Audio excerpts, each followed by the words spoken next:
Hello and welcome to the Watering Hole. Thanks for checking out this clip. Don't forget to like and subscribe because that'll make the baby Jesus cry, and I know how much you guys love making the baby Jesus cry. This comes to us from sidebarsblog.com, which Randall Eliason was a former state prosecutor. He's a law professor at University of Washington, I believe it was. So like it's just some guy's blog, but it's some guy who has legal expertise. Okay, so he's not talking out of his ass, but it is certainly a blog. Yeah, so this is not a vetted news source. So if he has an agenda, he can be twisting things in his way. But like, he's a lawyer, he's got experience, he's a professor at a law school. Oh, Jessa. Okay, doggy ears, I guess this time. There we go. You're gonna have like a rack of hats. Yeah. That's only goal is to make it to where you can do this more comfortably. Oh. People are gonna take me so seriously in the edited video.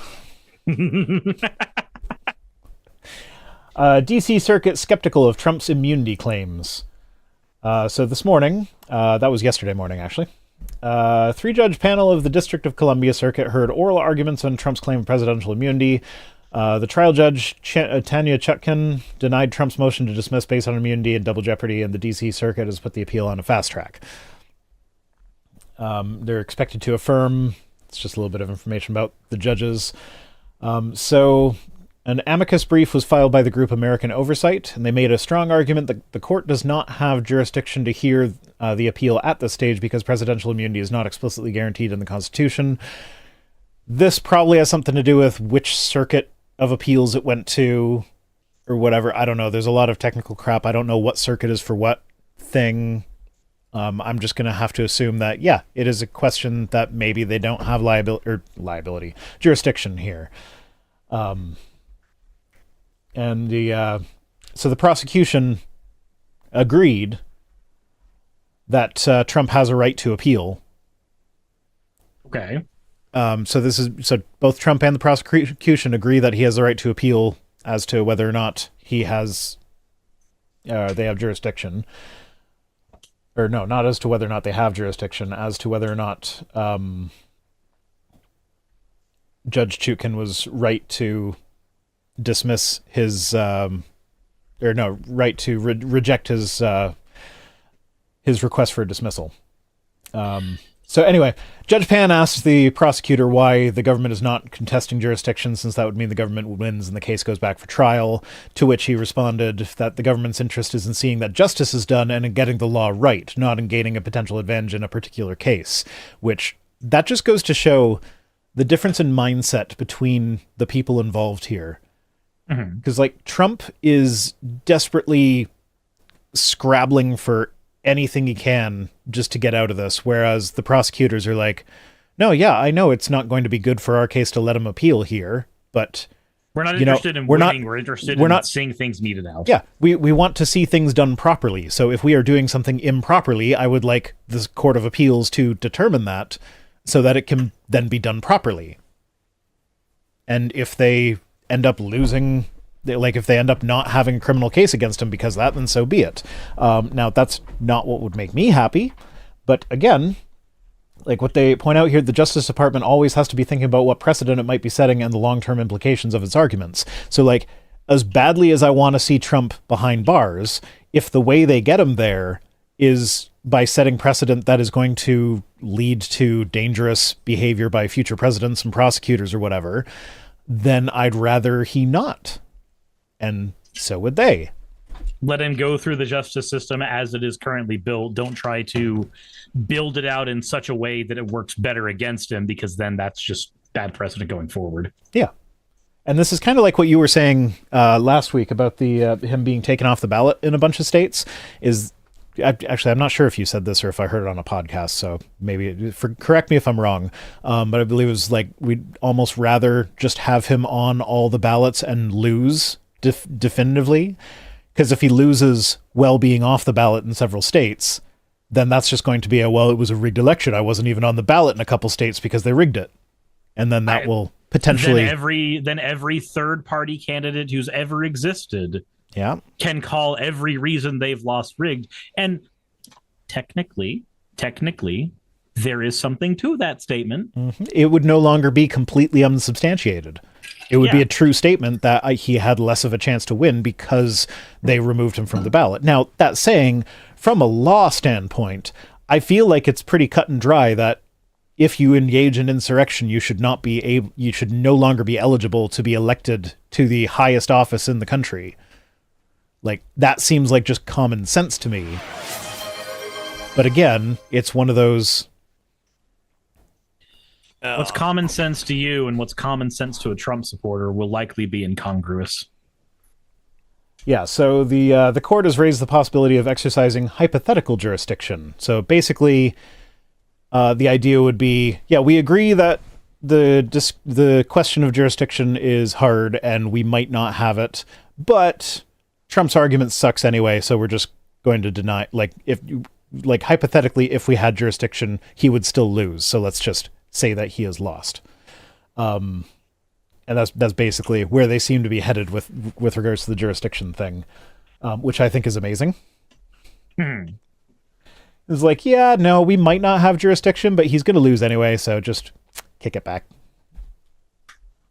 Just let it go. But also, did you hear the argument that his lawyer was making? Have you heard anything about this? No, I haven't actually. Oh, so this is fun.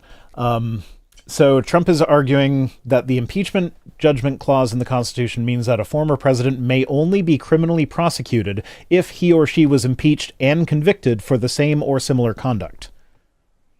So the only time you can prosecute a former president is if they were actually impeached and convicted by the Senate for whatever you're prosecuting them for. But the only way that you could impeach and prosecute in America is if you happen to have the Senate and the House on the opposite side of the political aisle. Okay, forget about the forget about the practicality. Forget about reality. Forget about the practicality of this for the moment. I have a clip of this. This is Trump's lawyer defending Trump at his last impeachment inquiry. Let's just listen to what his lawyer said then. Okay. If my colleagues on this side of the chamber actually think that President Trump committed a criminal offense, and let's understand, a high crime is a felony and a misdemeanor is a misdemeanor. The words haven't changed that much over the time. After he's out of office, you go and arrest him. So there is no opportunity where the President of the United States can run rampant in January, the end of his term, and just go away scot-free. The Department of Justice does know what to do with such people. So his argument against being impeached when he was still president was literally, if I did something wrong, just arrest me when I'm done being president. Didn't he get arrested in Georgia after he was done being president? Yes, and now he's arguing that because they didn't impeach and convict him, that he has immunity. They can't actually do anything about that.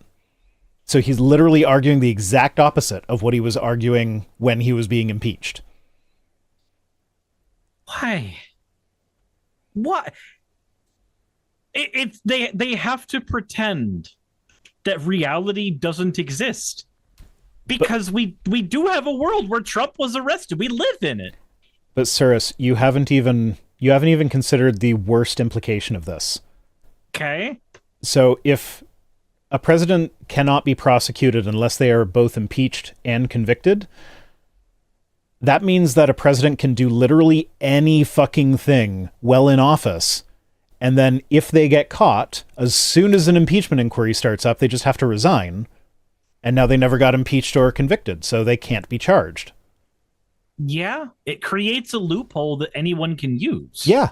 And this means literally, like, they explicitly ask this lawyer, like, that's just the bit in the Constitution saying, let's see. Trump's argument is that because this clause refers only to the party convicted at impeachment being subject to later prosecution, that means by negative implication that a party who is not convicted after impeachment cannot be prosecuted.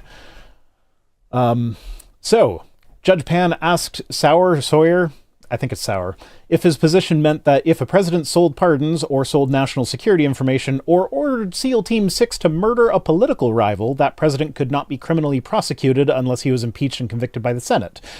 Sauer squirmed, dodged, and weaved, but Pan did a great job pinning him down, and ultimately he had to agree that, yes, that was their position. So Donald Trump's argument is literally that Joe Biden could have him assassinated right now and face zero consequences, because if he got caught, he could just resign before he was impeached. Man, I wonder what would happen if Democrats decided to stop going high when they went low. I mean, oh, sorry, wait, no, yeah. I didn't say that here. No, we're just speaking hypothetically. According to Trump's logic, Joe Biden can assassinate him with impunity, with facing zero consequences except maybe not being president anymore if he gets caught. Like, that's literally the argument. And they literally, the judge literally, like, this is not hyperbole. The judge literally confirmed that, yes, a president could assassinate a political rival. Like, and that's an okay thing to do. And the only problem they would have is, well, we wouldn't be comfortable with you keeping the chair of presidency, but like jail might be a bit much. Yeah. You got blood on your hands, but it's not that red. Sakura points out, also, literally a rogue president could assassinate enough senators to preclude removal. So stack the Senate after killing enough of them. Yeah.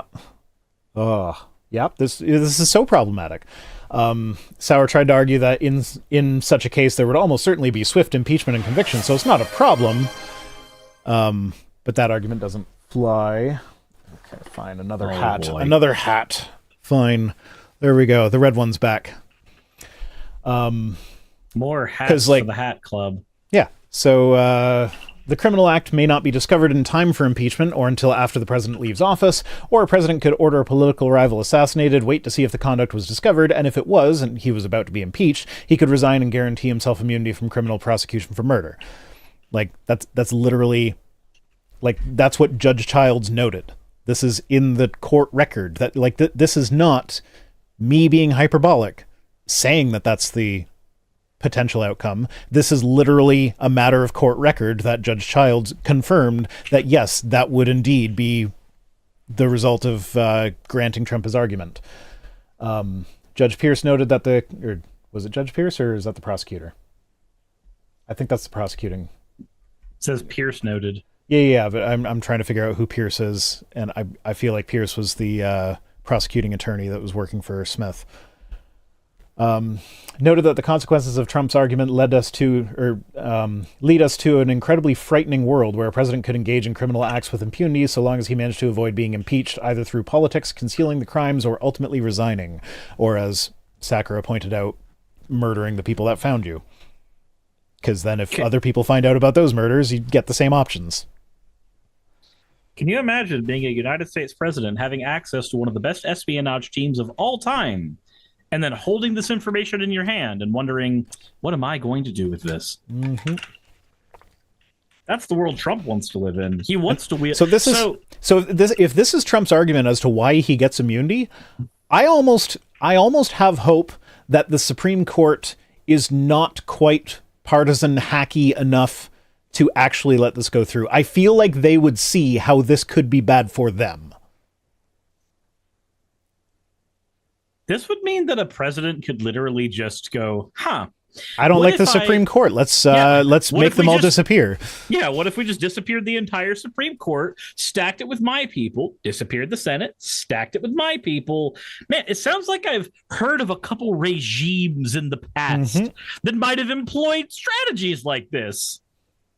Yeah, so I feel like even this Supreme Court would notice that this is not the world they want to create.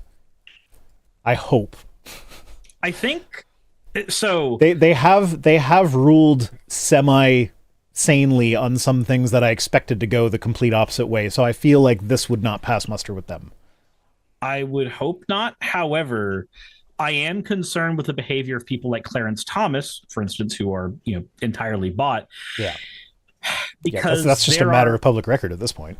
Yeah, because there are people, lots of people actually who are willing to do heinous things if it means they are guaranteed a position of safety in the world that they create by engaging in such an act. Yeah. And I do not believe that people like Clarence Thomas are above that kind of behavior. Yeah. Just have to hope. Okay, and yeah, that's it. That's it for this article.